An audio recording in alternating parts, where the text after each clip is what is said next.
Bonjour à toutes et à tous et bienvenue à ce nouveau point presse. Donc au programme de ce jour, nous ferons un point sur les actualités du ministère des Armées et des anciens combattants. Nous poursuivrons ensuite avec le focus dédié à l'exercice Small Joint Operation 25. Et à ce titre, je suis heureuse d'accueillir le général de brigade Olivier Coquet, directeur de la section technique de l'armée de terre, STAT, et le général de brigade Didier Lors, commandant en second de la première division, qui détailleront les enjeux et les enseignements de cet exercice clé pour la transformation de l'armée de terre. Puis le colonel Guillaume Bernet, porte-parole de l'état-major des armées, fera un point sur les opérations militaires françaises. Et enfin, le lieutenant-colonel Nicolas présentera le retour d'expérience de l'exercice interarmé franco-émérien Golfe 25, dont il a assuré l'organisation côté français. Commençons donc par le point sur les agendas des ministres. Lundi, la ministre des Armées et des Anciens combattants, Catherine Vautrin, a accueilli le vice-premier ministre et ministre de la Défense croate sur le site de KNDS France Robotique à Versailles. Ils ont assisté aux présentations des canons César, du programme Scorpion et du système de défense antiaérien VL-MICA par l'industriel MBDA. Les contrats portant sur l'acquisition de 18 canons César ont été signés à l'issue. Le même jour, la ministre déléguée Alice Ruffo s'est rendue à Washington pour échanger avec ses interlocuteurs au Pentagone. Les échanges ont notamment porté sur le soutien à l'Ukraine et sur l'Europe.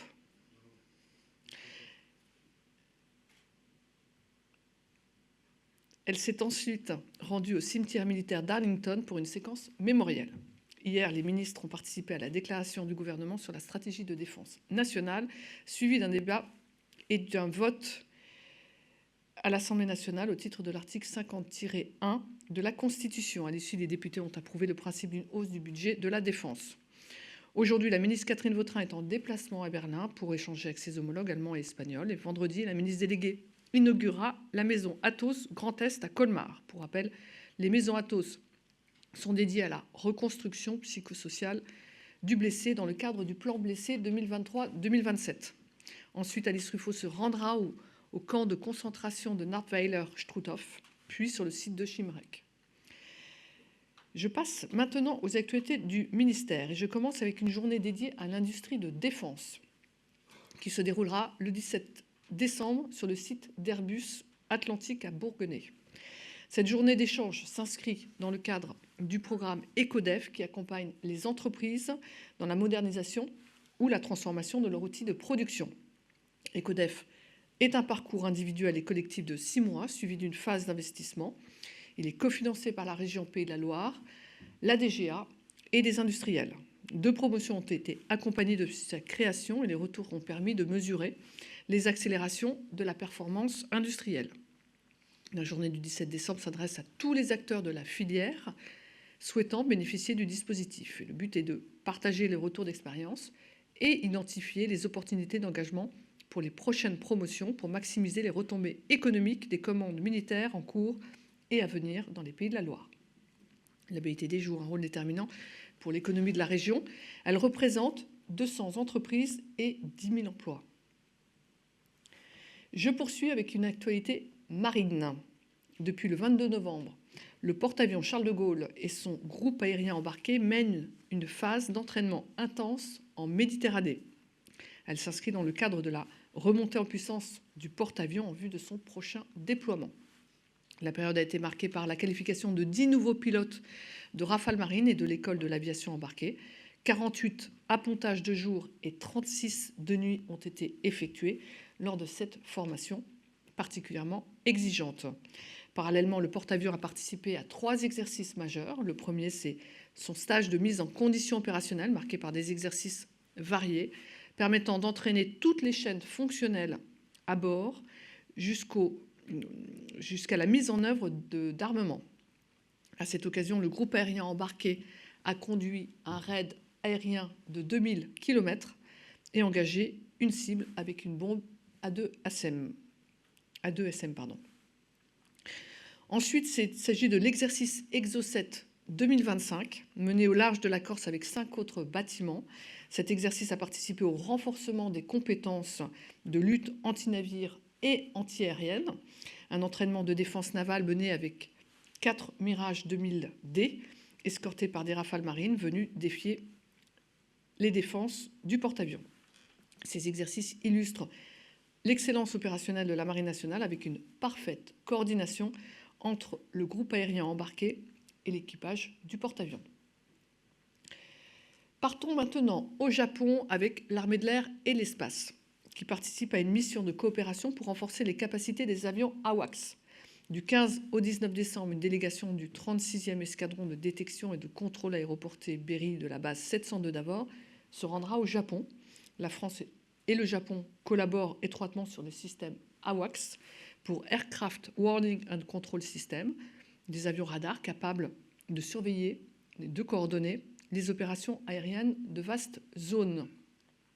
Le Japon a récemment modernisé sa flotte avec des systèmes similaires à ceux de l'armée de l'air et de l'espace et y ajoute un dispositif de guerre électronique, une première, pour les forces aériennes japonaises. Dans ce cadre, les échanges franco-japonais permettront de confronter les cultures opérationnelles sur des AWACS de même génération, de partager les bonnes pratiques de formation, d'emploi opérationnel et de réflexion doctrinale, et enfin d'anticiper l'évolution des capacités futures. L'expérience des équipages japonais confrontés quotidiennement aux activités aériennes chinoises, russes et nord-coréennes offre un retour d'expérience précieux pour les forces françaises. Cette mission s'inscrit dans le cadre d'un partenariat initié dès 2008 entre la France et le Japon. Au-delà des enjeux opérationnels, elle renforce la relation bilatérale franco-japonaise et consolide la présence française en Indo-Pacifique. Passons à l'exercice Small Joint Operation 25. Conduit dans les camps de Champagne, il s'est déroulé en 2 phases successives du 10 novembre au 10 décembre. Cette expérimentation constitue un jalon majeur pour l'évaluation et la montée en puissance des capacités futures de l'armée de terre. La première phase conduite par la section technique de l'armée de terre a porté sur l'expérimentation technico-opérationnelle des nouvelles capacités que sont la connectivité, le système Scorpion et les moyens cyber et satellitaires. La seconde phase a été menée par la première division sous commandement du corps de réaction rapide France, appuyée par les unités de la 11e brigade parachutiste. Elle a permis d'éprouver ses capacités dans un contexte réaliste. L'objectif était également de renforcer l'interopérabilité franco-belge, puisqu'un détachement belge était présent aux côtés des forces françaises dans le cadre du partenariat CAMO pour capacité motorisée. Small Joint Operation 25 vise plus largement à préparer l'armée de terre à l'évolution de la conflictualité, notamment en évaluant les performances opérationnelles sur l'ensemble du spectre capacitaire de l'engin Scorpion aux essaims de drones. La numérisation, la maîtrise de la donnée, le cyber et l'intelligence artificielle sont également pleinement intégrés. Cette expérimentation représente un point de passage déterminant entre le jalon brigade de combat, déployé en Roumanie à l'occasion de l'exercice d'Asian Fall 25, et le jalon division de combat à l'horizon 2027. Elle contribue directement à la préparation de la future division 2027, cette division interarmes, numérisée, interopérable, projetable en 30 jours et conçue pour les engagements les plus exigeants. Mais je n'en dis pas plus et cède la parole au général de brigade Olivier Coquet et au général de brigade Didier Leurs. Messieurs les généraux, c'est à vous. Bien, bonjour à tous. Je vous propose de commencer par la projection d'un film qui vous résumera un petit peu ce qu'a été SJO 25. Voilà, si vous pouvez lancer le film.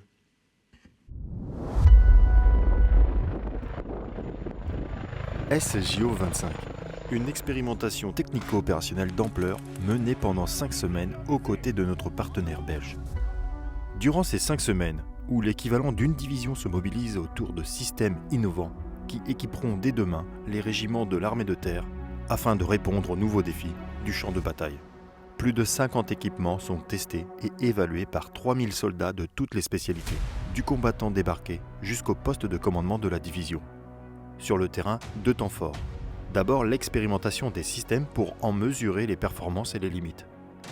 Puis un déroulé tactique où les unités évoluent dans 3 environnements représentatifs. la complexité du milieu urbain, la diversité de la zone rurale et le confinement des tranchées. Les matériels sont directement placés entre les mains des futurs utilisateurs, accompagnés des experts de la STAT. L'exercice porte sur 4 axes majeurs. Premier axe, le commandement.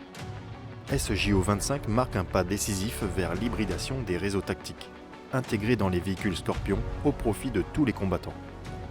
Des versions logicielles expérimentales garantissent une chaîne de commandement continue, robuste et agile, de bout en bout. Le Data Hub de l'avant, noyau numérique destiné à apporter l'intelligence artificielle au sein des postes de commandement tactique, est également évalué. Deuxième axe, la transparence. Essaim de drones sur Serval, micro-drones déployés depuis les tablettes du combattant, capacité de guerre électronique, autant de moyens qui éclairent le champ de bataille en temps réel. Troisième axe, la protection. Du déminage robotisé à la bulle de brouillage assurée par les VBL et PVP jusqu'à la défense sol-air, les unités évoluent sous une couverture renforcée. Quatrième axe, la létalité.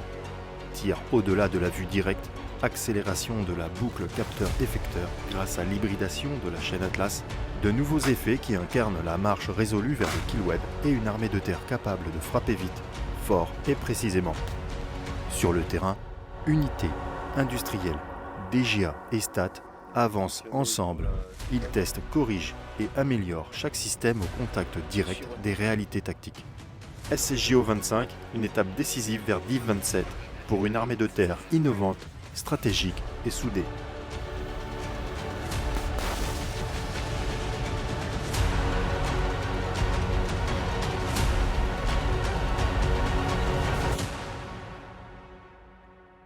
Bien, dans le cadre de sa mission, la section technique de l'armée de terre a évalué et expérimenté lors de SJO 25 plus de 50 systèmes issus des grands programmes et de l'innovation au travers de 120 expérimentations. Les objectifs étaient d'intégrer le retour d'expérience de l'exercice BIA 2023, de s'assurer de la fiabilité de nos équipements en cours de livraison aux forces et d'accompagner celles-ci dans l'appropriation des systèmes. Il s'agissait par ailleurs de déployer l'innovation pour s'adapter à la menace et orienter les futurs choix capacitaires. Les résultats sont globalement satisfaisants pour tous les systèmes, ce qui a permis le commandement d'une force représentative d'une division sur le terrain. Cela permet d'envisager un déploiement opérationnel de nombreux équipements à très court terme. L'exercice a notamment montré dans le domaine de la connectivité un réel gain opérationnel, et toutes les forces sont unanimes là-dessus, lié à l'hybridation des réseaux. Elle répond à la nécessaire augmentation des portées et débits, à la fois au niveau des postes de commandement et des niveaux tactiques bas, dans un contexte de plus grande dissémination des pions tactiques sur le terrain. Les expérimentations en lien avec le pivot IP, qui est en train d'amorcer l'armée de terre, se sont en outre révélées prometteuses, notamment via l'utilisation de formes d'ondes plus capacitives et interopérables sur nos postes radio. Par ailleurs, l'exercice a vu l'évaluation de capacités nouvelles fortement attendues par l'armée de terre et qui sont déjà en cours de déploiement dans les régiments. Je citerai notamment le Serval guerre électronique que vous avez pu voir dans le film, issu du programme Symétrie, le mortier pour l'appui au contact, le MEPAC, issu du programme Scorpion, qui équipe dès à présent le 3e régiment d'artillerie de marine à Canjuers et qui pourrait être projeté très rapidement. Et enfin le système de déminage de zone SDZ que vous avez également pu voir dans le film. On notera également le déploiement d'un Data Hub de l'avant, DHA, au sein du poste de commandement de la 1re division. Ce DHA est issu des développements internes à l'armée de terre. Il permet les premiers cas d'emploi de l'intelligence artificielle afin de réduire les délais de traitement au sein des états-majors et d'utiliser la donnée disponible. Cela préfigure du développement du cloud projetable dans un cadre programmatique, et les développements du groupe d'algorithmes aéroterrestres pour l'appui à la décision dans le cadre du projet Galahad. L'exercice SJO 25 a par ailleurs été la concrétisation du fourmillement de l'innovation par le bas qui est en cours au sein de l'armée de terre et qui est encouragé par la création des pôles exploratoires au niveau des brigades sous l'impulsion du commandement du combat futur. Dans ce cadre, on citera notamment un essaim de drone qui a été testé avec succès lors de SJO 25 et qui a été directement transmis au 1er IMA, qui est le régiment leader sur le développement du concept d'escadron drone de chasse, qui vise à la création d'unités équipées de drones et de munitions téléopérées. Enfin, SJO 25 a vu l'intégration d'un régiment belge dans le cadre du partenariat stratégique CAMO. Cela s'est très bien passé. Le régiment, avec ses Griffons, dont certains prêtés par la France, qui montrent bien l'interopérabilité entre la France et la Belgique, a pu être commandé via le système d'information du combat Scorpion par la 11e brigade parachutiste. Les rétex issus de SJO 25 vont nous permettre de préparer les prochains jalons capacitaires que sont la division 2027 et le corps d'armée 2030, où l'effort portera sur les éléments organiques de corps d'armée et de division afin que la France puisse assumer son rôle de nation cadre. En 2026, les domaines prioritaires porteront sur la logistique et les feux. Dans ce cadre, la section technique de l'armée de terre relancera début 2026 avec la DGA et les industriels la démarche brigade de combat afin d'acquérir rapidement des capacités manquantes ou innovantes en complément des grands programmes d'armement. Seront poursuivies également les démarches en cours pour développer un kill web, c'est un terme, un anglicisme pour décrire la boucle capteur-effecteur, autour de notre système d'armes artillerie actuel qui est Atlas. Et également, nous chercherons toujours à répondre à la menace omniprésente qui est la lutte, que sont les drones. Au travers de la lutte anti-drone, nous sommes en train de tester un certain nombre d'équipements pour un déploiement rapide dans un contexte opérationnel. L'acquisition rapide de la capacité escadron drone de chasse constituera une autre priorité dans le cadre de la révolution des affaires capacitaires. Pour conclure sur SJO 25, la réalisation de ce type d'exercice à vocation capacitaire et technologique s'est une nouvelle fois révélé concluant et se révèle complémentaire des tests préalables réalisés en plateforme. En effet, rien ne remplace l'épreuve du terrain, souvent plus contraignant qu'imaginé, avec des utilisateurs qui n'emploient pas toujours les systèmes comme imaginé ou envisagé. Cet exercice matérialise la modernité de l'armée de terre et l'adaptation capacitaire en cours pour réaliser des acquisitions plus réactives afin de faire face à l'évolution de la menace. Je cède la parole à mon camarade Didier Leurs. Bien, bonjour à tous. Comme ça vous a été présenté, je suis le général Didier Leurs, je suis le commandant second de la première division qui est aussi appelée la division Europe, puisqu'elle est en charge dans le cadre de la force et des opérations terrestres de tout ce qui est suivi et planification des opérations sur le flanc est de l'Europe. Et cette division est localisée à Besançon. Alors avec la première division, nous sortons d'une séquence d'entraînement assez dense qui a mobilisé au cours des derniers mois la totalité de nos 30 000 hommes actifs et réserves, dont nos 4 brigades interarmes, nos appuis artillerie, génie, notre soutien et évidemment notre état-major de division. Tout ça pour vous dire que nous sommes évidemment prêts à combattre dès ce soir, y compris en milieu international. Donc la première division s'entraîne en permanence, donc de manière continue, avec SJO. Nous sommes venus sur le camp de Montbelon consolider nos acquis et parfaire notre adaptation à l'évolution du système de commandement en vue de notre objectif DIV-27, ça a été rappelé tout à l'heure, et grâce notamment dans cet objectif, grâce à l'intégration et à l'appropriation des avancées technologiques dans le domaine du command and control.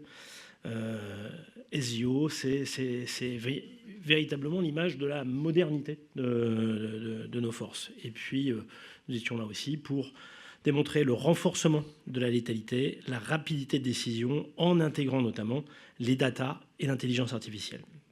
Donc SJO est un exercice au cours duquel nous avons été dirigés par le corps de réaction rapide français. Et c'était un jalon supplémentaire d'entraînement pour notre état-major de division dans le cadre de sa préparation aux engagements de haute intensité, c'est-à-dire les engagements les plus exigeants. Cet exercice s'est inscrit après notre implication et le succès sur l'exercice Warfighter 25, en mai-juin avec les sous-commandements américains. Et puis, juste avant, un autre jalon qui sera Orient 26, où là, nous allons être commandés par le corps de réaction rapide, le même sous lequel nous étions sous les ordres pour SJO, et qui se déroulera, lui, au printemps prochain. Nous aurons donc testé 2 formes de chaînes de commandement, l'une américaine et multinationale, et une autre française et sous standard OTAN. Donc, pour vraiment démontrer l'interopérabilité de nos états-majors de combat.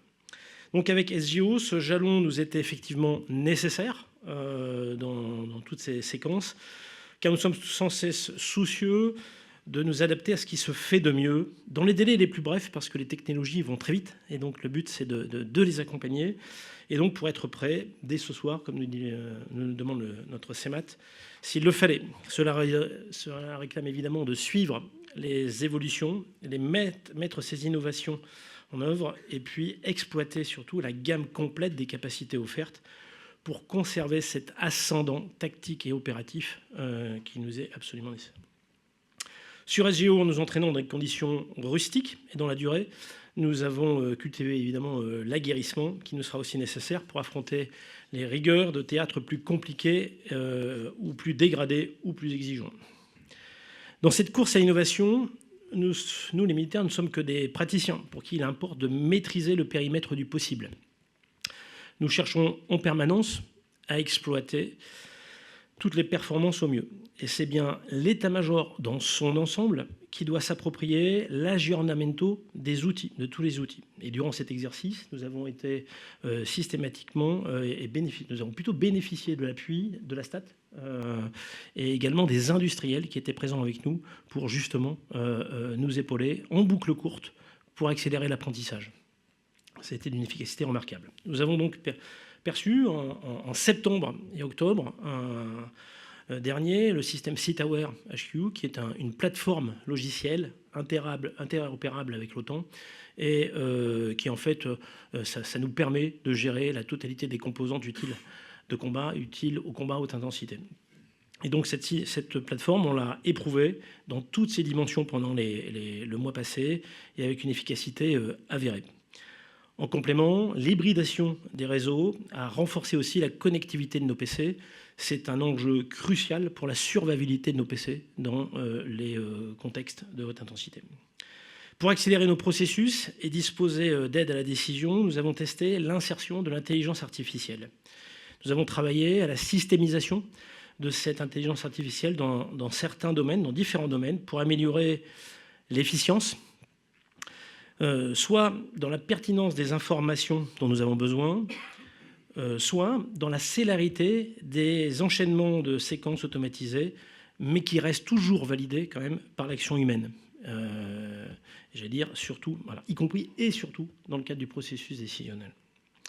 Nos systèmes s'adaptent, se durcissent, en tenant compte également des retours d'expérience, avec un système de commandement dont la configuration évolue pour se modeler aux circonstances, en fonction du type de menace, de l'intensité de la menace et également du terrain.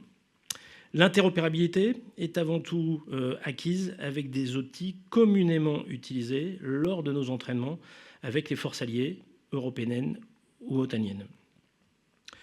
Durant SGO, nous avons cherché à rester en phase avec les progrès technologiques qu'offre le foisonnement de notre base industrielle et technologique de défense.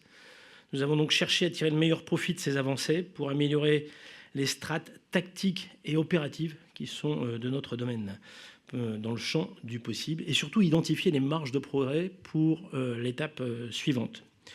Donc la dynamique est très encourageante. Les perspectives perceptives sont vraiment séduisantes et excitantes.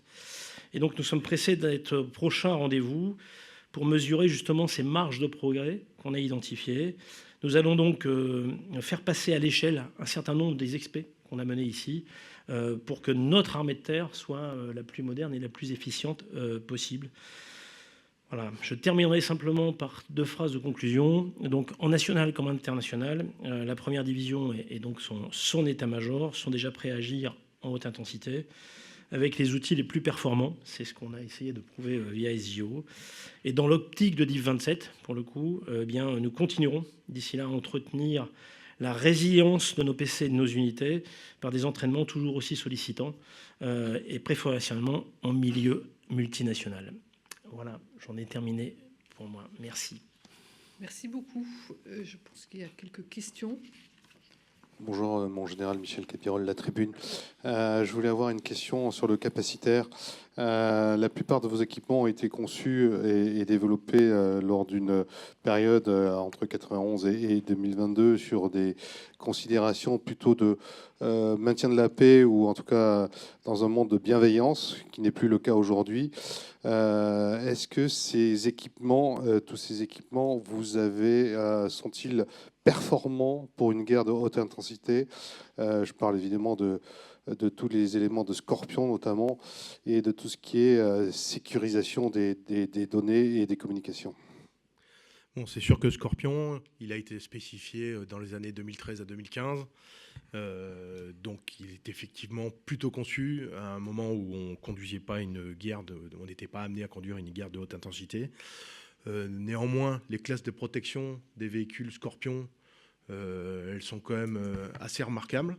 Les capacités de feu qu'on est en train d'acquérir en parallèle et qui sont programmées en LPM, que ce soit le renouvellement des Césars ou la frappe longue portée qui doit arriver, tout ça c'est quand même des éléments qui vont bien compléter la panoplie des équipements de l'armée de terre.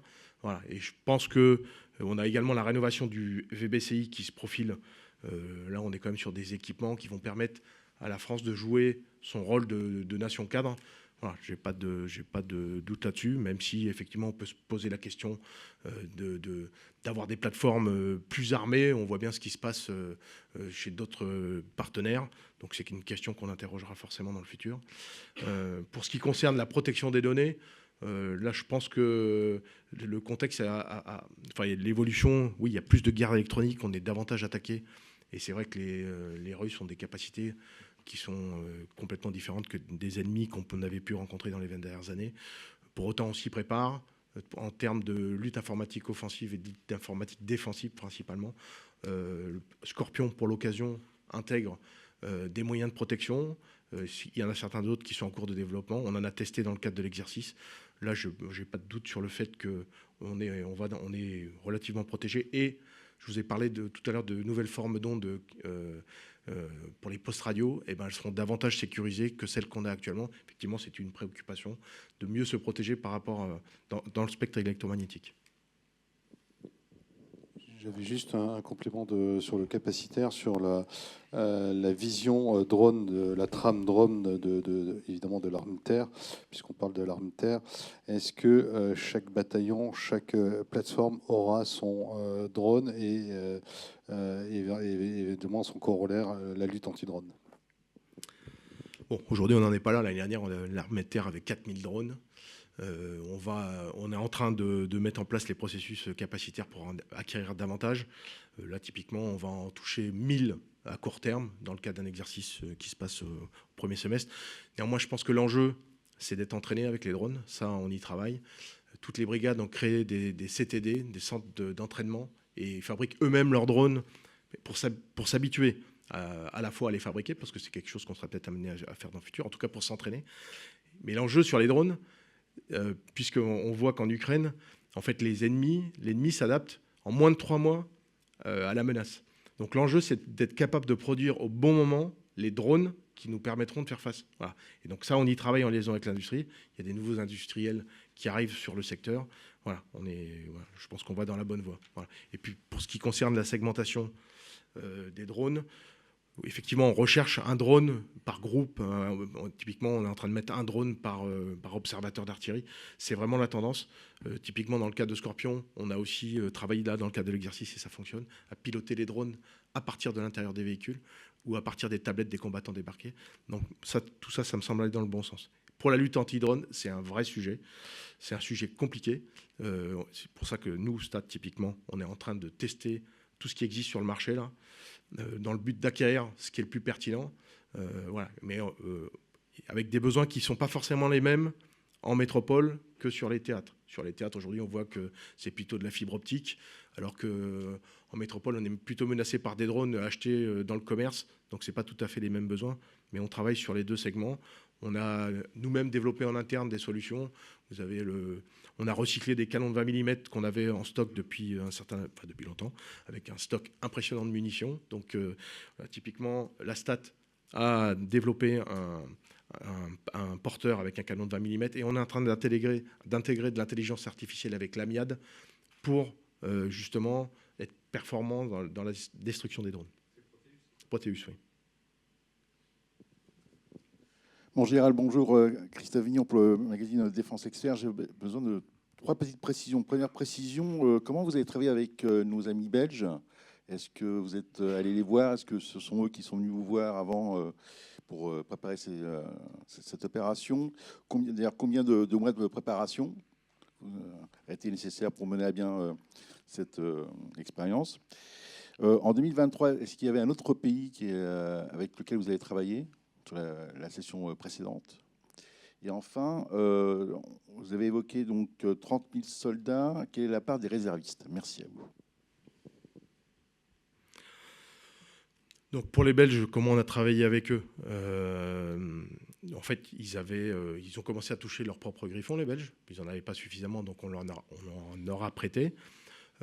Ils sont complètement intégrés dans nos formations. C'est-à-dire que le principe du partenariat stratégique, c'est que ce n'est pas seulement les équipements, c'est qu'on a aussi la même manière de travailler pour être engagés ensemble en opération. Donc on a les mêmes doctrines, on est complètement imbriqués, c'est-à-dire qu'il y a des Belges dans tous nos organismes aujourd'hui, que ce soit dans les organismes de formation ou même à la STAT, à l'EMAT. Donc la préparation, elle s'est faite assez naturellement. Voilà. Donc ils ont été pleinement intégrés comme une unité française. Les mêmes moyens, les mêmes systèmes de communication, le même système d'information, les mêmes blindés. Donc pour moi, c'est la concrétisation de l'imbrication native qu'on a souhaité entre nos deux pays. Est-ce qu'on a travaillé avec d'autres pays? Alors combien de mois ça a pris? Là, je ne serais pas capable de vous dire. En tout cas, si ça concerne la durée de la préparation de l'exercice, nous, la STAT, enfin, ça passe par des longs processus quand même. Sur le premier semestre, il y a eu des certifications. On s'est assuré sur plateforme que tous les systèmes d'information et de communication fonctionnaient bien entre eux. Et après, il y a eu des phases de formation en septembre et octobre pour former les régiments. Et on a commencé avant que la première div joue son exercice, on a commencé par une phase technique où on a tout mis en ordre sur le terrain, on a formé les utilisateurs, parce que c'est toujours délicat pour les nouveaux formés de s'approprier un système. On a été en appui, et après, la première div a pris le relais pour conduire son exercice. Et en 2023, dans le cadre de l'exercice, on n'avait que les Belges, on n'a pas joué avec d'autres pays. Voilà. Donc, et du coup, pour nous, c'est une préoccupation du prochain opus en 2027, l'interopérabilité interalliée. Souhaitez-vous ajouter quelque chose peut-être? Je vais simplement répondre à la question des réservistes. Donc, la première div, c'est 30 000 hommes, effectivement, 24 000 d'actifs, 24 régiments à 1000 hommes, puisqu'il y a 4 brigades, la BFA, la 9e BIMA, la 27e brigade de montagne et la 7e brigade blindée. Et donc 6 000 réservistes. Voilà. Et puis, combien de préparations, là, comme pour le coup, pour renforcer ce que dit Olivier. Nous, en fait, on prend le relais quand ils ont désamorcé toutes les expérimentations et on fait du parallèle planning avec tous les autres exercices que nous menons, évidemment, de manière successive. Mais on est, grosso modo, à 6 mois à l'avance, quoi. Voilà. On a aussi des questions en audio. On va prendre une question en audio, pardon. Merci Madame la déléguée. Question de Pierre Julien pour la revue Aérospace du patrimoine. Question est, sur le film projeté, on a l'impression que la menace drone n'a pas été intégrée. César et véhicules non camouflés en terrain plat? Est-ce que la menace drone n'a pas été jouée? On ne peut pas dire ça. C'est vrai que les Césars n'étaient pas forcément camouflés, mais on est en train d'acquérir des filets de camouflage qui protégeront les Césars de l'ensemble sur l'ensemble du spectre. Donc ça, c'est en cours. Après, pour des contraintes d'exercice, on ne peut pas réellement jouer ce que font les Ukrainiens. C'est-à-dire que les Ukrainiens, ils se cachent dans des lisières vraiment. En fait, ils laissent leurs canons et leurs munitions sur place et ils viennent tirer. Voilà. Nous, les contraintes d'exercice dans les camps artillerie permettent pas de jouer ce genre de déploiement. Donc c'est plutôt pour ça que les Césars apparaissent en terrain libre. Simplement pour ajouter, vu des forces sur le terrain, évidemment que la lutte anti-drone est une obsession du moment. Pour nous, tous nos combattants non pas passent le temps le nez en l'air, mais presque, parce qu'en fait, c'est une menace. Bon, Après, il faut faire attention à ce que renvoie le conflit ukrainien, où il n'y a aucune couverture aérienne, et on ne serait pas forcément dans cette configuration-là si on intervenait. C'est-à-dire que nous, on agit bien dans un contexte interarmé, où évidemment, on aura sûrement des composantes qui nous aideraient quand même pas mal dans cette lutte anti-drone. Et ensuite, sur l'histoire du camouflage, voilà, on l'a dit, c'est une EXTO, expérience technico-opérationnelle. Il y a des phases où on joue vraiment le combat avec le camouflage, et puis essayer d'échapper à la transparence du champ de bataille. Et puis, il y a des moments où, pour les expérimentations, pour les images aussi, pour qu'elles soient parlantes, eh bien, on s'abstrait du camouflage parce qu'on n'est pas dans un exercice tactique complet. Ouais, alors, comme je suis artilleur et que j'ai commandé un régiment de César, c'est un peu caricatural ce que vous avez dit. En fait, ce qui fait la force du César et du MEPAC, qui a été aussi utilisé dans le cadre de l'exercice, c'est qu'en fait, comme ils sont dotés de centrales inertielles, que tout était automatisé, en fait, ils sortent, ils tirent en moins d'une minute et ils partent. C'est ça la survivabilité du César. Et les Ukrainiens, ils font pareil, hein. Quand ils tirent, ils sont dehors en zone libre. Donc il ne faut pas croire qu'ils sont cachés en permanence. Au contraire, c'est les canons tractés qui ne peuvent pas bouger, qui, eux, sont cachés dans les lisières. Donc pour moi, c'est relativement conforme à ce que font les Ukrainiens avec nos Césars. Oui, lieutenant-colonel Dorbert, Sirpater, je voulais ajouter 2 points. Donc, le premier, c'est sur la dronisation. Par rapport à il y a quelques années, vous avez pu là vous rendre compte que l'armée de terre, tout comme la marine nationale et l'armée de l'air et de l'espace, sont bien engagés dans cette phase de dronisation, et notamment sur l'escadron de drones de chasse qui a été cité précédemment, du premier IMA. L'escadron de drones de chasse, il vise à expérimenter cette dronisation avec notamment 3 composantes, que sont une entité, un peloton d'acquisition et de surveillance, donc drones d'acquisition et de surveillance, mais aussi 2 pelotons de drones de contact. Et enfin, il y aura un peloton de MTO longue portée. Voilà. Lui, il expérimente ça. Donc, vous aurez un escadron qui sera équipé d'entre 250 à 300 drones et qui verra une généralisation par la suite. C'était improbable il y a quelques années. Donc, vous voyez que l'armée de terre s'adapte. L'adaptabilité est la loi qui gouverne la survie à la guerre, et on est engagé dans cette dronisation. Ça met certes un peu de temps, mais pour autant, on met le maximum sur ce point-là, et également sur la lutte anti-drone. Et enfin, le deuxième point, c'est justement sur cette interopérabilité que vous avez soulignée avec la Belgique. Vous aurez notamment l'exercice Orion l'année prochaine, interarmée, qui verra aussi cette interopérabilité avec d'autres nations, mais notamment la Belgique, qui sera aussi impliquée dans cet exercice, et beaucoup plus fortement qu'il ne l'a été en 2023. Voilà. Si vous avez d'autres questions, n'hésitez pas. L'escadron de drones de chasse, notamment, et j'en terminerai là, il aura une grosse expérimentation au Santac à Mailly-le-Camp au mois de mars, et également en juin, pour être dans une phase assez finale de cette expérimentation. Voilà ce que je voulais ajouter. Je vous remercie.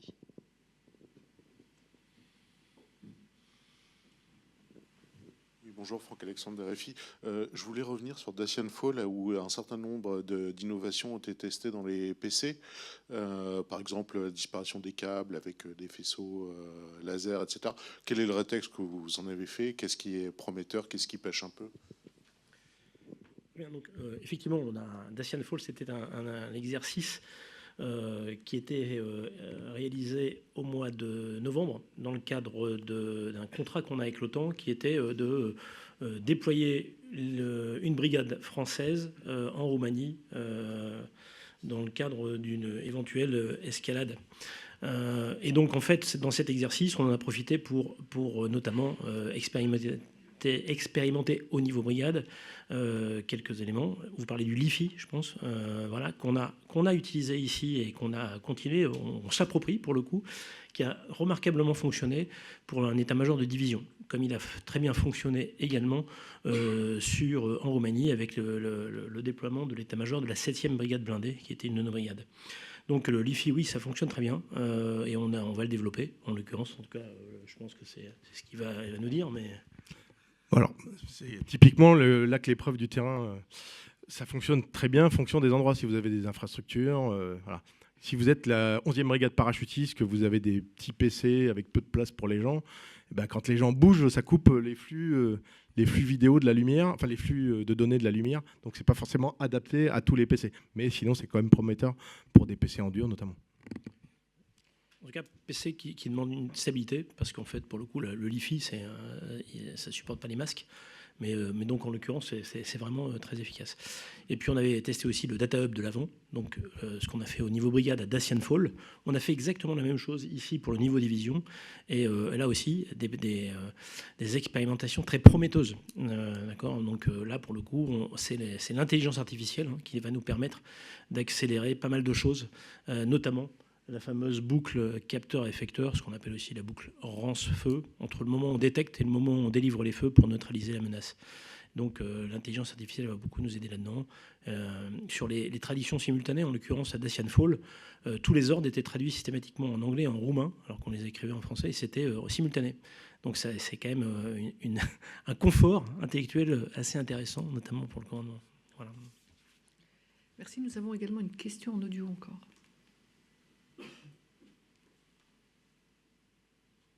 Oui, bonjour, c'est Nicolas Barotte, Figaro. Vous m'entendez? Très bien, merci. J'ai deux questions, une pour chacun, justement pour rebondir sur le Data Hub déjà, est-ce que vous pourriez nous dire sur quel type de données vous avez travaillé spécifiquement et les algorithmes d'IA, sur quel type de mission d'ordre ils ont été utilisés? Est-ce que c'est au-delà de la traduction, aussi sur la rédaction d'ordre de mission, par exemple? Et l'autre question, vous avez parlé de l'expérimentation d'une kill web. Pour un peu développer, qu'est-ce qui est nouveau par rapport à ce qui était imaginé déjà dans Scorpion avec le combat collaboratif? Merci. Bon, pour ce qui concerne le Data Hub de l'Avent, là, on en est vraiment aux prémices. Donc, c'est un projet interne armée de terre, développé en interne armée de terre par le CEDAN. Donc, c'était vraiment la première fois qu'on le déployait. Donc, on l'a posé sur nos architectures de commandement en liaison avec nos SIOC. Donc, les données, elles viennent des SIOC de commandement de l'armée de terre. Voilà, c'est nourri comme ça. Les cas d'usage qu'on a traités, c'est les premiers qui sont en train d'être codés. Donc, notamment, on avait un service type ChatGPT militaire. Donc ça c'est Berthier. Et après, on a aujourd'hui développé des outils qui permettent d'aller chercher des données, notamment dans le domaine de la logistique, les rapports des états logistiques des unités qui sont faits plutôt à base de tableaux Excel. Et ben, on est allé les chercher naturellement pour nourrir les logiciels OTAN à qui on est censé fournir des données. Et l'interopérabilité étant pas native, eh ben, l'IA nous aide à gagner du temps et aussi à faire des tableaux de bord qu'on ne pouvait pas faire avant, en allant chercher des données et en proposant des affichages qui ne sont pas prévus par les SIOC aujourd'hui.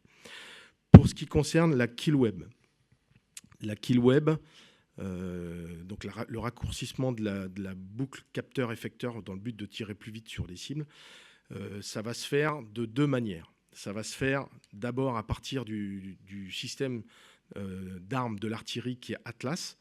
Donc là, c'est ce qu'on peut appeler une kill web par le bas, c'est-à-dire que notre système d'armes, qui aujourd'hui est plutôt employé que par l'artillerie, on veut le démocratiser un peu, ou en tout cas que chacun puisse rentrer des demandes de tir plus facilement dans le système d'armes de l'artillerie, à l'image de ce que font les Ukrainiens avec Kripova. Donc ça, c'est la kill web par le bas. Et après, il y a une kill web par le haut qui est là, qui repose sur le DHA, l'IA. Le but, c'est de pouvoir faire aller dans des flux vidéo de drones, chercher des cibles et pouvoir rapidement les décliner en demande de tir. Et donc là, on est plutôt dans du dynamic targeting. Et aujourd'hui, ce sont des cas d'usage qu'on va écrire rapidement dans le but de les poser sur notre DHA. Voilà la démarche de kill web de l'armée de terre.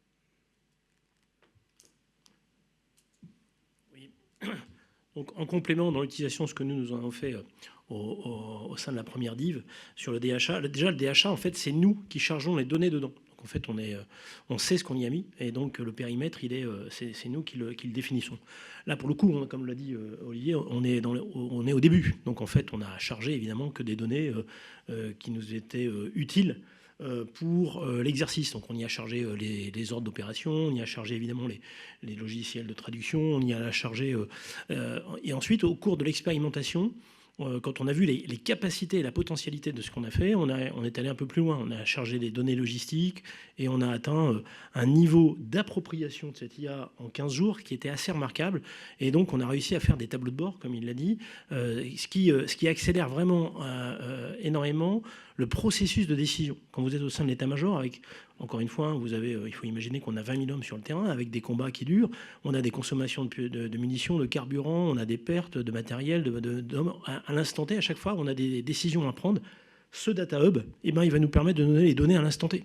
À anticiper aussi le coup d'après, parce qu'évidemment, il y a des flux derrière qui sont hyper importants. Et en fait, là, on a considérablement accéléré le processus et surtout la clairvoyance dans la décision à apporter, que ce soit sur les aspects logistiques comme sur les aspects de combat. Et sur la kill web, c'est exactement la même logique. Je rajouterais qu'aujourd'hui, dans le cadre de l'innovation, on teste des logiciels qui, littéralement, vous prenez l'ordre qui vous vient du haut et ça vous sort de l'ordre quasiment instantanément pour vos unités. Alors après, il faut vérifier la pertinence de l'affaire, parce que ça dépend de la manière dont est nourri l'algorithme, mais c'est quand même, ça peut être une proposition voilà, qui fait gagner des délais incroyables. Voilà. Toujours validé par la chaîne humaine, quand même. Nous avons une dernière question. Mon général, vous avez dit que vous étiez prêt à partir dès ce soir pour une opération de haute intensité. Vous pourriez envoyer combien d'hommes, combien de véhicules dès ce soir sur un théâtre de haute intensité? Et j'avais une petite question complémentaire sur l'exercice Orion 26. Est-ce que lors de cet exercice Orion 26, il y aura les fameux camions logistiques tactiques Zetro? Sur la première partie de question, je vais vous répondre. La deuxième, je vais vous laisser le général Le Coquet. Donc, prêt à partir ce soir, oui. Le volume, c'est pas moi qui le déterminerai, c'est nos chefs, c'est nos hommes politiques. Voilà. En tout cas, nous, la division, on est 30 000. Les hommes sont prêts à partir. Après, on verra ce que détermine. Parce qu'en fait, effectivement, ce qu'il faudra voir, c'est dans le cadre d'une coalition, sûrement, si c'était un débat. Et donc là, il y a un partage du fardeau que je ne maîtrise pas et que personne ne maîtrise, même au sein de nos armées. Donc voilà, nous, en tout cas, on serait prêt à partir. Là, je crois que l'armée de terre a déclaré une brigade bonne de guerre pour 2025. Donc c'est ce qu'on a fait pour Dacian Fall. Voilà, on est au moins sûr de déployer cette brigade. Si on devait aller plus, je pense qu'on serait capable d'aller faire plus. Voilà. Je vous ai dit pour une brigade. Alors, j'ai pas bien compris le type de véhicule que vous envisagez. Le nom? Ah, non, c'est pas possible. Le contrat pour le PL 6 tonnes, il vient d'être passé, ou il va être passé. Je ne sais même pas si les offres sont encore complètement... Si, bon, voilà. Mais il y a des délais de développement. Le programme aujourd'hui prévoit des livraisons de 2028. Donc, ils ne seront pas présents à Orion 26, même si on cherche à accélérer les choses. Merci beaucoup, messieurs les généraux, pour cette présentation et les réponses apportées. Nous allons passer maintenant au point sur les opérations militaires françaises avec le colonel Guillaume Vernet.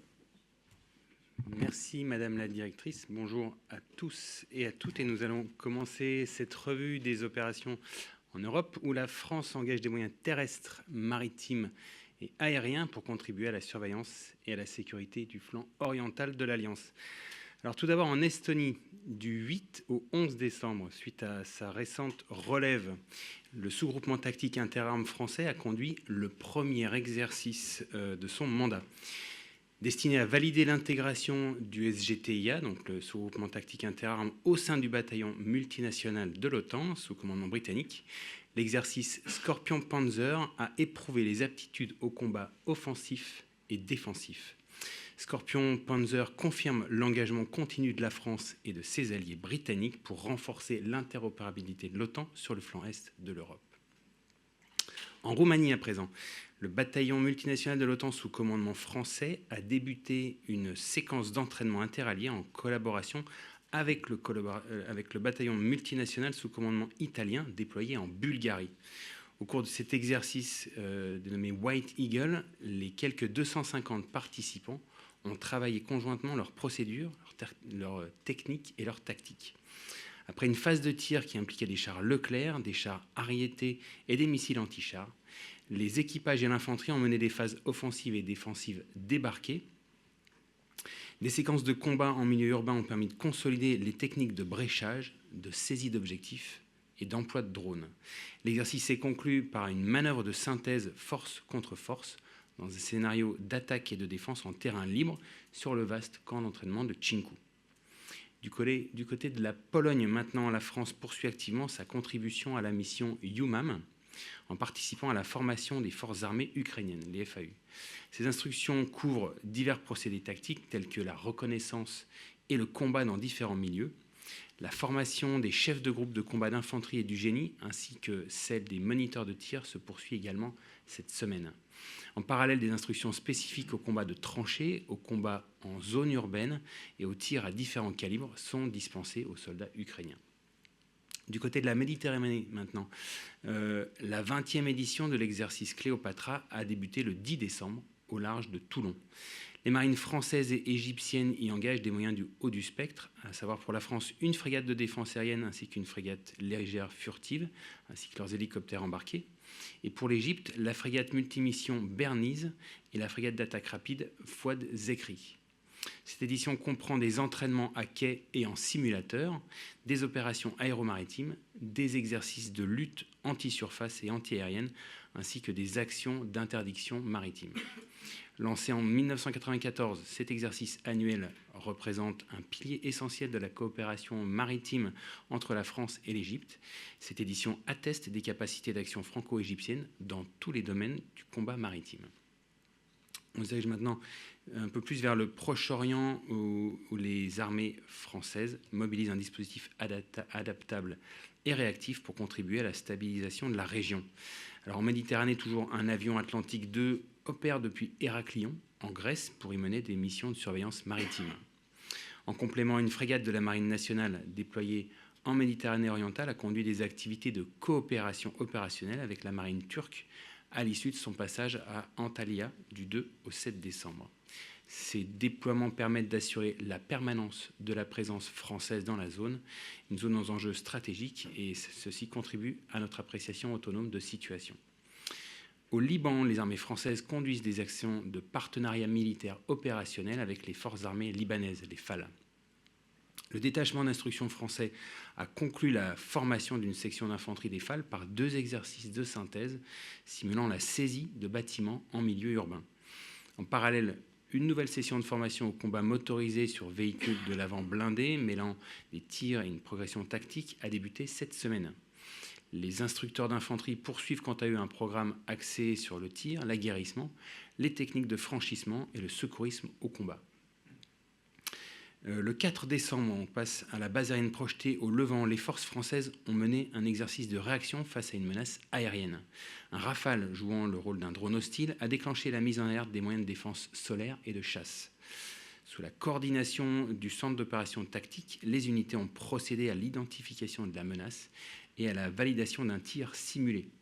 Cet entraînement a permis d'attester de l'efficacité de la coordination et des procédures de l'ensemble des unités françaises impliquées.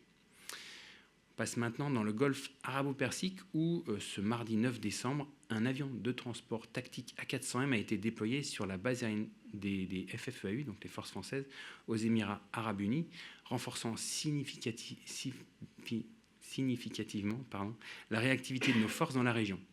Cet appareil y sera affecté de façon permanente afin de rayonner dans les zones de responsabilité des forces françaises présentes dans l'océan Indien. L'emploi de l'A400M réduit considérablement les délais d'intervention et permet ainsi de faciliter le soutien aux opérations et aux partenaires, tout en éprouvant les nouveaux points d'appui de la zone proche, Moyen-Orient et océan Indien. En mer, toujours, les armées françaises déploient une frégate multimission, c'est une FREM. Celle-ci a conduit cette semaine un exercice avec un bâtiment koweïtien avant de poursuivre sa mission de surveillance, contribuant par là à maintenir une appréciation de situation autonome dans la région. Dans la Corne de l'Afrique, la semaine a été marquée par la 42e édition du Cross du Grand Bara, organisé chaque année par les forces françaises stationnées à Djibouti, les FFDJ. Cette année, la course de 15 km en plein désert qui réunit militaires français et djiboutiens a été co-organisée par la Fédération djiboutienne d'athlétisme. Ce type d'événement contribue directement à consolider la fraternité d'armes qui unit les partenaires français et djiboutiens. On se tourne maintenant vers le reste de la zone Afrique où les forces armées françaises s'engagent à la demande de leurs partenaires pour la sécurité régionale. Alors, dans l'ouest de l'Afrique, le détachement d'instruction Tandem est actuellement déployé au Gabon et en République de Côte d'Ivoire pour renforcer les capacités des détachements déjà présents sur place. Au Gabon, une série de formations s'est déroulée cette semaine dans les domaines du tir de précision, de l'aguerrissement, du combat en forêt équatoriale et du combat corps à corps. Ce programme accompagne les forces armées gabonaises dans leur montée en compétences. En Côte d'Ivoire, 5 formations sont arrivées à leur terme. Elles portaient notamment sur le combat en montagne, le combat corps à corps, l'entraînement aéroporté et les procédures de commandement de niveau compagnie. Par ces diverses actions de préparation militaire opérationnelle, la France contribue aux initiatives de sécurité régionale conjointement avec ses partenaires.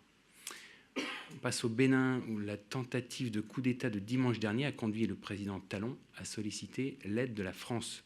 Le président de la République française a ordonné la mise en place temporaire d'une capacité de soutien dans les domaines de l'observation et de la logistique. Cet appui s'inscrit dans la logique de soutien régional et en appui des efforts de la CEDEAO. On passe à la zone Indo-Pacifique, où les armées françaises engagent des moyens pour renforcer la coopération régionale et lutter contre les trafics illicites.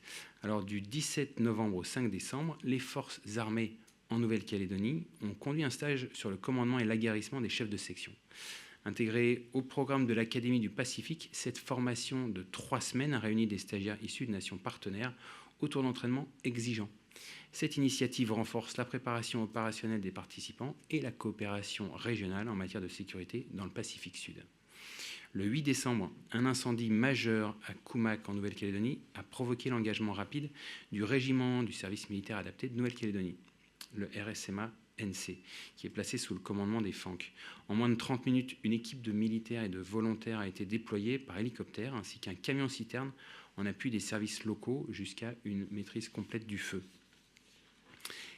Et la semaine dernière, donc passe à la Polynésie, les forces armées en Polynésie française ont formé les forces de sécurité des Samoa, Kiribati, les Tuvalu et Fidji à la lutte contre la pollution maritime.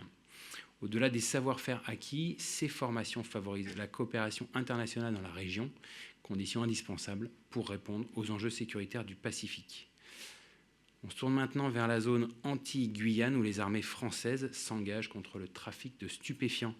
Alors, lundi 1er décembre, une frégate de surveillance de la Marine nationale a intercepté un bateau de pêche circulant sans pavillon et qui transportait 2,36 tonnes de cocaïne en Atlantique. Menée grâce à une coopération interservices et à un appui aérien des douanes, cette opération porte à plus de 31 tonnes la quantité de stupéfiants saisis cette année dans la zone Antilles. Par ailleurs, l'exercice Madiana s'est conclu en Martinique la semaine dernière. Il s'agissait de manœuvres conduites dans le sud de l'île afin de renforcer et d'évaluer les compétences des militaires du 33e régiment d'infanterie de marine dans les domaines du combat amphibie et de l'assistance aux populations. Toujours au sein de cet exercice, un avion CASA et un hélicoptère Caracal en renfort des forces armées en Guyane ont permis de démontrer l'intégration des moyens aériens aux composantes terrestres et maritimes des forces armées aux Antilles. Le CASA a ainsi réalisé des séquences de posées d'assaut sur l'île de Marie-Galante et a procédé à une livraison par air à destination de la composante terrestre.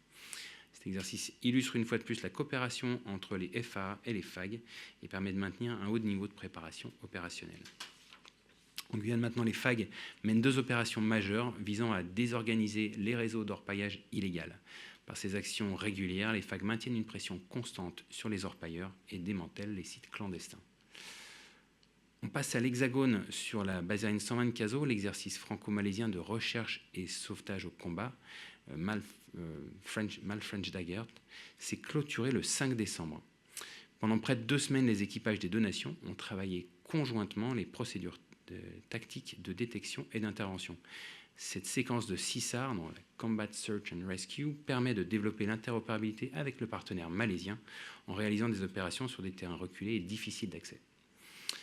Enfin, on va tourner nos regards vers l'espace où la France et les États-Unis viennent de renouveler une manœuvre conjointe en orbite impliquant 2 satellites militaires, à savoir un français et un américain.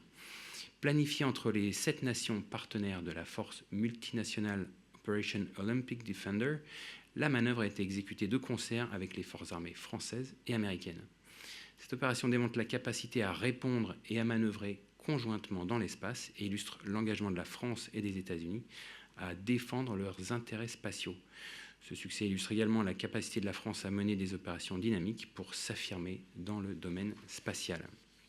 Et ceci conclut mon intervention. Je suis prêt à répondre à vos questions. Bonjour, colonel Alexandra Lé de France 2. Je voulais revenir sur effectivement notre présence donc, des forces spéciales françaises au Bénin. Est-ce que vous pouvez nous en dire un petit peu plus sur le déroulé de cette intervention? J'ai vu que le chef de la garde républicaine mentionne notamment un avion de reconnaissance français. Voilà. Des confrères mentionnent la présence d'un King Air 350, c'est un avion de surveillance. Et également, pourquoi en fait cette intervention? Merci. Alors, pourquoi cette intervention? Il faut revenir sur les éléments de contexte. Donc, le président Talon a contacté directement le président de la République française à un moment où il y avait des prises d'otages, des kidnappings, des assassinats ciblés de ses proches collaborateurs et militaires. Et donc, à ce moment-là, il s'est adressé à ses partenaires, partenaires régionaux, la CEDEAO, notamment le Nigeria et la France. Le président de la République a effectivement ordonné l'utilisation de moyens français qui sont essentiellement des moyens d'observation et des moyens logistiques. Alors, vous évoquez les forces spéciales qui ont effectivement été annoncées par la garde nationale du Bénin. Alors, vous savez que de notre côté, nous avons l'habitude de ne pas commenter l'action des forces spéciales, donc je ne confirmerai ni n'infirmerai ces propos qui relèvent de la communication du Bénin. Et pour l'emploi des moyens, donc c'est essentiellement, comme je vous l'ai dit, c'est des moyens d'observation et des moyens logistiques, donc de transport de troupes. Juste une petite question sur l'opération spatiale avec les Américains. Ça a concerné quel satellite français? Alors c'était un satellite français de type, alors je vais vous donner ça exactement, c'est un satellite militaire.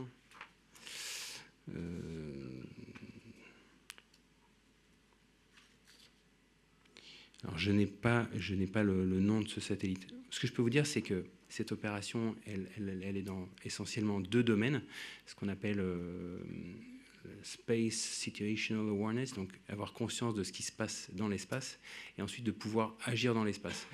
Cette opération conjointe, c'est vraiment une grande première d'avoir deux satellites qui se coordonnent et qui sont capables d'agir en même temps dans l'espace. On reviendra vers vous pour savoir exactement quel satellite militaire français a été utilisé, mais je n'ai pas l'information sur moi. Nous avons également une question en audio. Oui, une question, mon colonel, de Nicolas Barotte pour le Figaro sur Olympic Defender. Pouvez-vous donner des détails sur la manœuvre? Quels satellites ont été impliqués? Combien de temps a duré le rapprochement? Alors, c'est une manœuvre qui est assez complexe et il faut se figurer dans l'espace. Quand on parle de rapprochement, ça reste à des distances qui restent considérables. L'essentiel étant de voir que c'est une coordination en temps réel entre deux nations qui sont capables d'observer et d'agir. Je reviendrai vers vous pour un peu plus de détails, donc notamment les détails techniques du type de déplacement et de la distance de rapprochement, parce que je n'ai pas cette information sur moi. Bah, écoutez, merci beaucoup, colonel. Et nous allons passer maintenant au point bonus sur l'exercice Golfe 25. Dans le cadre de l'accord de défense entre les Émirats arabes unis et la France, les forces armées émiriennes et françaises ont participé à l'exercice Golfe 25 du 6 au 24 novembre aux Émirats arabes unis. L'exercice comportait deux phases. La première, c'est un exercice d'état-major pour analyser des scénarios et travailler la planification. Et le second, des entraînements de haute intensité à terre, en mer et dans les airs. L'objectif, préparer les forces des deux armées à répondre aux menaces dans tous les milieux pour contribuer à la stabilité régionale. Mais je n'en dis pas plus et cède la parole au lieutenant-colonel Nicolas qui est avec nous en visio et qui est en charge de l'organisation de l'exercice du côté des forces françaises aux Émirats arabes unis. Colonel, c'est à vous. Merci Madame la déléguée. Je suis le lieutenant-colonel Nicolas, j'ai organisé l'exercice Golfe 25 du côté français. En guise d'introduction, Golfe 25, c'est un exercice interarmé majeur, organisé tous les 4 ans, qui a réuni plus de 2000 militaires français et émiriens au mois de novembre, afin de s'entraîner ensemble, à haut niveau, à la défense du territoire émirien et pour contribuer à la stabilité régionale. Avant de commencer, nous avons souhaité diffuser quelques images de l'exercice.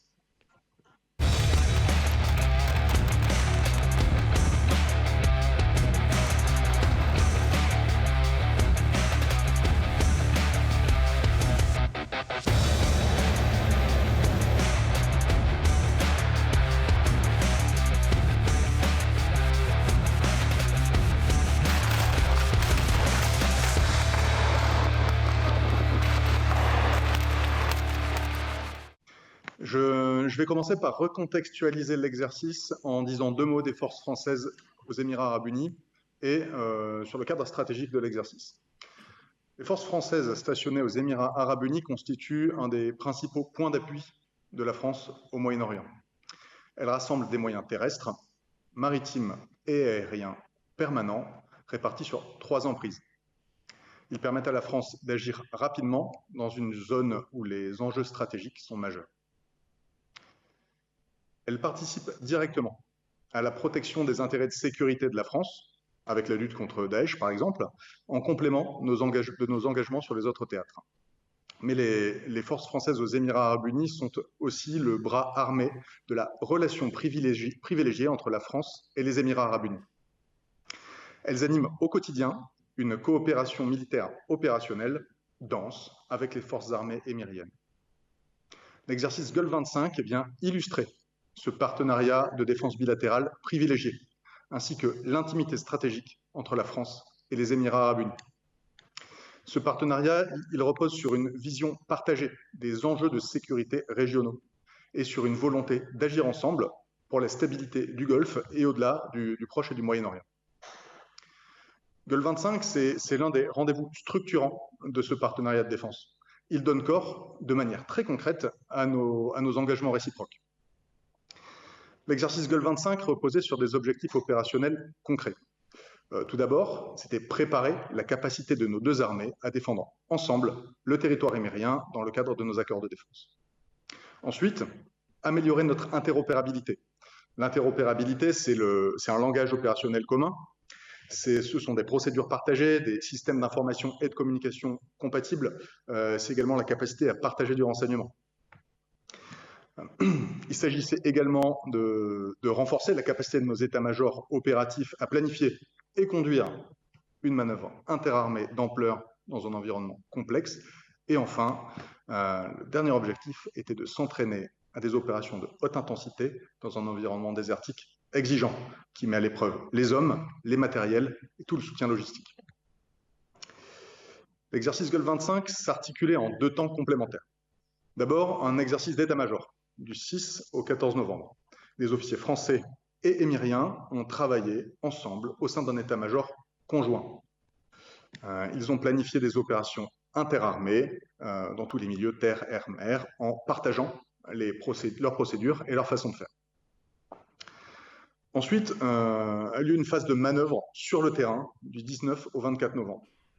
Des unités terrestres, navales et aériennes des 2 pays ont conduit des entraînements conjoints de haute intensité dans les 3 milieux. L'exercice s'est conclu par un VIP Day qui a permis de marquer le succès de l'exercice et de présenter aux autorités des 2 pays le résultat concret de ce travail conjoint. Les chefs d'état-major des armées des 2 pays étaient présents, ce qui témoigne de l'importance accordée à l'exercice et à l'intimité stratégique entre les 2 pays. La France a engagé des moyens significatifs sur l'exercice Gulf 25. Sur le plan terrestre, un groupement tactique interarmes d'environ 800 hommes et 120 véhicules, dont des chars Leclerc, des VBCI, des canons César et des véhicules blindés légers ont été engagés. Ces unités ont pu s'entraîner avec nos partenaires émiriens au combat en zone désertique et au combat en zone urbaine. Sur le plan aérien, nous avons engagé 6 Rafales et un avion de transport C-130J, ainsi que des capacités de surveillance et de renseignement. Ces capacités ont été engagées notamment dans des exercices de lutte anti-drone et dans des vols conjoints avec les F-16 émiriens. Sur le plan maritime, enfin, une frégate multimission ainsi qu'un avion de patrouille maritime Atlantique 2 ont été engagés. Ils ont manœuvré avec les bâtiments émiriens en mer d'Arabie et dans le golfe arabo-persique, dans des entraînements à la lutte anti-sous-marine et de lutte antiterroriste. Voilà, pour conclure, je voudrais vous dire que Gulf 25, ce n'est pas une simple manœuvre ou une manœuvre de parade, c'est un entraînement particulièrement exigeant pour nos forces et celles de nos partenaires émiriens. Par son volume, par la diversité des moyens engagés et le niveau d'exigence des scénarios, Gulf 25 traduit la confiance réciproque entre nos 2 pays. Il montre la détermination de la France et des Émirats à contribuer activement à la sécurité de la zone proche et Moyen-Orient. Il illustre également la capacité de la France à tenir dans la durée une présence opérationnelle crédible au contact d'un partenaire majeur. Réaliser l'entraînement interarmé aux Émirats arabes unis, c'est le faire avec un partenaire exigeant, c'est le faire dans un environnement qui est dur, et cet entraînement bénéficie directement à nos unités qui, demain, pourront être engagées sur d'autres opérations. Grâce à Golfe 25, elles ont pu se préparer aux menaces les plus actuelles. Je vous remercie de votre attention et je suis prêt à répondre à vos questions. Quel est, colonel, le prochain jalon de coopération après Golfe 25 ? Alors, le prochain jalon après Golfe 25, ce n'est pas Golfe 29. Ces exercices interarmés majeurs, ils sont la concrétisation d'une coopération opérationnelle quotidienne. Aujourd'hui, demain, après-demain, nous allons mener dans tous les milieux, sur terre, dans les airs et sur la mer, des coopérations avec nos partenaires émiriens. Tous les jours, toutes les semaines. Il ne se passe pas une semaine sans que nous menions ces opérations. Donc il faut vraiment voir ces exercices majeurs comme quelque chose qui vient concrétiser, parachever un effort de tous les instants, particulièrement exigeant, puisque notre partenaire l'est. Merci beaucoup, colonel, pour cette présentation très claire. Et je vous donne donc rendez-vous la semaine prochaine pour le prochain point presse, qui sera donc jeudi prochain à 11h à Bala. Et je vous souhaite une excellente fin de semaine.